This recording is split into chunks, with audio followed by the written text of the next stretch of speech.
নাম হচ্ছে উর্মি। উর্মির জীবনের বাস্তব কথা আজকে আপনাদের মাঝে তুলে ধরার চেষ্টা করব। তিনি যা যা আমাদের বললেন। তো উর্মির বাবা নেই, মা আছে। উর্মির ছোট একটা বোন আছে।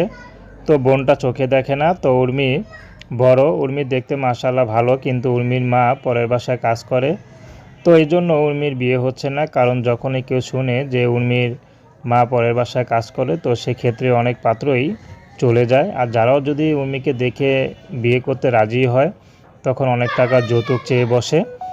এজন্য উর্মি এখন ইউটিউবে এসেছেন যে বিয়ে করলে ইউটিউব থেকে বিয়ে শাদী করবেন, তবু খালি হাতে যাবেন না, সে বুড়ো হোক আর বিবাহিত হোক। কারণ উর্মির কোনো পছন্দ নেই, উর্মির কোনো ভালোবাসার মানুষ নেই। উর্মি চাচ্ছে যে তাকে ভালোবাসবে, ভালোবাসে আপন করে নিতে পারবে। সে মানুষটি যেমনই হোক, উর্মি তাকে আপন করে নিতে কোনো আপত্তি নেই। তো উর্মির পড়াশোনা খুব ইচ্ছা ছিল, কিন্তু পড়াশোনা করতে পারেনি। তো এই বয়সেও আর কি একা থাকা যায়। তো উর্মি চাচ্ছে যদি কোনো ভালো একটা জীবনসঙ্গী পেয়ে যায়, শুধু মনটা তার ভালো হলেই হবে, তার চেহারা বা তার টাকা